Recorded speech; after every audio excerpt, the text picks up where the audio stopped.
नाजरीन, पाकिस्तान के पहले मार्शल लॉ की कहानी की दूसरी किस्त में हमने आपको बताया कि कैसे सिकंदर मिर्ज़ा इक़्तिदार में आए और अब वो अपना इक़्तिदार बचाने के लिए इलेक्शन से जान छुड़वाना चाहते थे।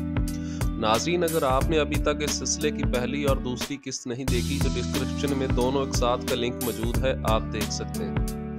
नाजरीन, कुदरतुल्लाह शहाब ने अपनी आप बीती शहाबनामा में लिखते हैं कि 22 नवंबर 1958 को सदर पाकिस्तान सिकंदर मिर्ज़ा ने इन्हें बुलाया। इनके हाथ में पाकिस्तान के आइन की एक जिल्द थी।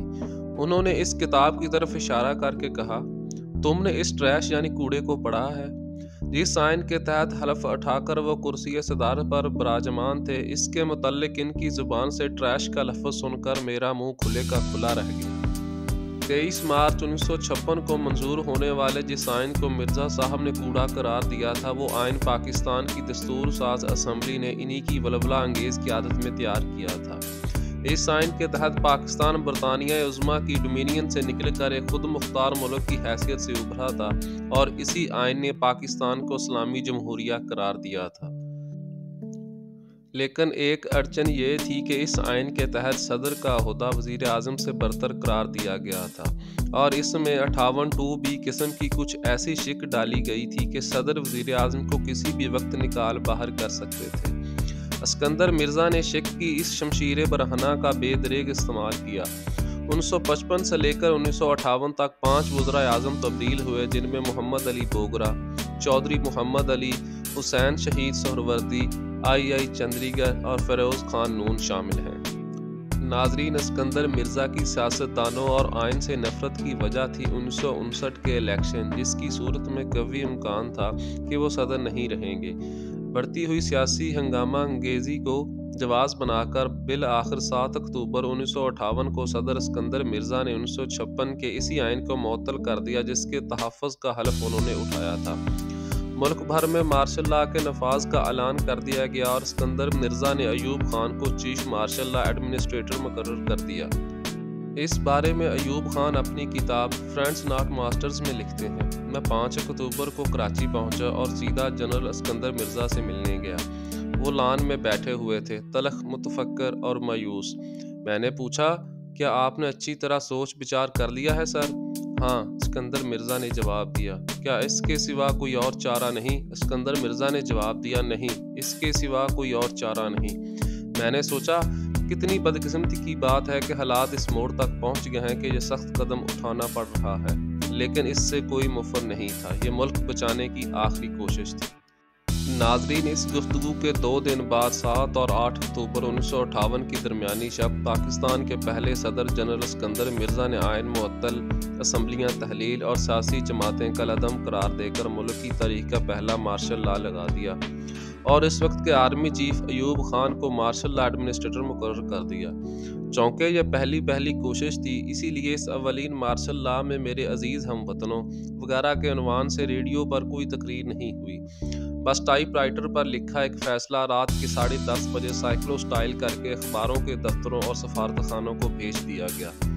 अलबत्ता चंद फौजी दस्ते एहतियातन रेडियो पाकिस्तान और टेलीग्राफ की इमारत को घेरे में लेने के लिए भेज दिए गए ताकि सनद रहें और बवक्ते ज़रूरत काम आए। इस रात तकसीम होने वाले फ़ैसले में रकम था। मैं पिछले 2 साल से शदीद तशवीश के आलम में देख रहा हूँ कि मुल्क में ताकत की बेरहम रस्साकशी जारी है। बदनवानी और हमारे मुहब्बे वतन सादा, मेहनती और ईमानदार अवाम के इस्तेहसाल का बाजार गर्म है। रख रखाव का फुकदान है और सलाम को सियासी मकासद के लिए आलाकार बना दिया गया है। सियासी जमातों की ज़हनियत इस दर्जा गिर चुकी है कि मुझे यकीन नहीं रहा कि इंतखाबात से मौजूदा दाखिली इंतशार बेहतर होगा और हम ऐसी मुस्तहकम हुकूमत बना पाएंगे जो हमें आज दरपेश लाताद और पेचीदा मसाइल हल कर सके। हमारे लिए चांद से नए लोग नहीं आएंगे। यही लोग जिन्होंने पाकिस्तान को तबाही के दहाने तक पहुंचा दिया है, अपने मकासद के लिए इंतखाबात में धांधली से बाज नहीं आएंगे। ये लोग वापस आकर भी वही हथकंडे इस्तेमाल करेंगे जिन्हें इस्तेमाल करके उन्होंने जमहूरियत को मजाक बनाकर रख दिया है। मगर 7 अक्टूबर को मार्शल लॉ नाफिज करने के बाद सिकंदर मिर्ज़ा को जल्द ही एहसास होगा कि आइन मुअत्तल करके और असम्बली तहलील करके उन्होंने दर हकीकत वही शाह काट डाली है जिस पर इनका क़याम था। क्योंकि फ़ौज के शोबा कानून के माहिरीन ने साफ तौर पर यह फैसला दे दिया था कि आइन की मनसूखी के साथ सदर का ओहदा ख़त्म हो गया और अब हुकूमत का वाहिद सरबराह चीफ मार्शल लॉ एडमिनिस्ट्रेटर है। चुनाचे इस्कंदर मिर्ज़ा के 7 और 27 अक्टूबर के दरमियानी 20 दिन बड़े मसरूफ़ गुजरे। इस दौरान उन्होंने पहले तो फ़ौज के अंदर अयूब मुखालिफ दड़ों को शह देकर अयूब खान का पत्ता साफ करने की कोशिश की। जब इसमें नाकामी हुई तो 24 अक्टूबर को अयूब खान को चीफ मार्शल लॉ एडमिनिस्ट्रेटर के ओहदे से अलग करके वज़ीर आज़म बना डाला। लेकिन अयूब खान को बराबर इस्कंदर मिर्ज़ा की महल्लाती साजिशों की इतलात मिलती रही। वो अपनी किताब में लिखते हैं, हमें इतला मिली कि इनकी बीवी बेगम नाहिद मिर्ज़ा इनसे हर वक्त लड़ती झगड़ती रहती है कि जब तुमने एक गलती कर ही दी है तो अब अयूब खान का भी सफाया कर दो। मैं उनके पास गया और कहा, आप चाहते क्या हैं? सुना है आप फौजी अफसरों की गिरफ्तारी के हुक्म देते फिर रहे हैं। उन्होंने तरदीद की, आपको गलत खबर मिली है। मैंने कहा, देखिए ये अयारी और चालबाजी ख़त्म कीजिए, होशियार रहिए, आप आग से खेल रहे हैं। हम सब आपकी वफादारी का दम भरते हैं, फिर आप ऐसी शरारतें क्यों कर रहे हैं? अयूब खान ने भी भांप लिया कि अगर आइन नहीं तो फिर सदर का ओहदा कैसा, आइनी शाख नहीं तो फिर सदारती आशियाना कैसा। 27 अक्टूबर की रात जनरल बरकी, जनरल आज़म और जनरल खालिद शेख इस्कंदर मिर्ज़ा के घर पहुंच गए।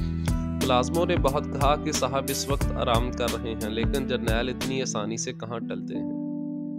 उन्होंने स्लीपिंग गाउन में ही सदर से पहले से टाइप शुदा इस्तीफे पर दस्तखत लिए और कहा कि अपना सामान उठा लें, आपको इसी वक्त ईवान सदर से निकलना होगा। कहते हैं कि इस्कंदर मिर्ज़ा ने अपने ओहदे के बारे में कुछ बहस करने की कोशिश की, लेकिन बेगम नाहिद मिर्ज़ा एक बार फिर ज़्यादा मामला फहम साबित हुई और उन्होंने सिर्फ इतना पूछा, मगर मेरी बिल्लियों का क्या होगा? आखिरकार सदर मुमलकत की महल्लाती साजिशें खुद इन्हीं पर भारी पड़ गईं। इस्कंदर मिर्ज़ा ने ना सिर्फ सिफारिश करके जूनियर अफसर अयूब खान को आर्मी चीफ लगवाया था, बल्कि मार्शल लॉ से सिर्फ 3 महीने पहले इनकी मुद्दत मुलाजमत में 2 साल की तोसी की थी। इन्हीं अयूब खान ने मार्शल लॉ के 20 दिन के अंदर अंदर इस्कंदर मिर्ज़ा को जहाज में लदवा कर पहले क्वेटा और फिर बरतानिया भिजवा दिया। इसके बाद अयूब खान के 11 साला इक़्तिदार के दौर का आगाज़ हुआ, जो दरअसल पाकिस्तान में नौकरशाही की हुकूमत का दौर था। तारीखी तौर पर इस दौर का आगाज़ 1951 में लियाकत अली खान के बाद गुलाम मोहम्मद के गवर्नर जनरल बनने से हुआ। इसके बाद मुल्क में 2 अहम तबकों में तसादुम शुरू हो गया। एक वो जो इक़्तिदार पर काबिज था यानी सरकारी अफसरान, और दूसरा वो तबका जो इक़्तिदार हासिल करना चाहता था यानी सियासतदान। और यह तसादुम आज तक जारी है और इसके नताइज पाकिस्तान की अवाम भुगतती है। दोस्तों, हम उम्मीद करते हैं कि आपको हमारी ये सीरीज़ पसंद आई होगी। अगर पसंद आई है तो चैनल को सब्सक्राइब कर दें। अगर आप और ऐसी वीडियोस देखना चाहते हैं तो हमारा चैनल विज़िट करें। अगली वीडियो तक हमें दीजिए इजाज़त। अल्लाह हाफ़िज़।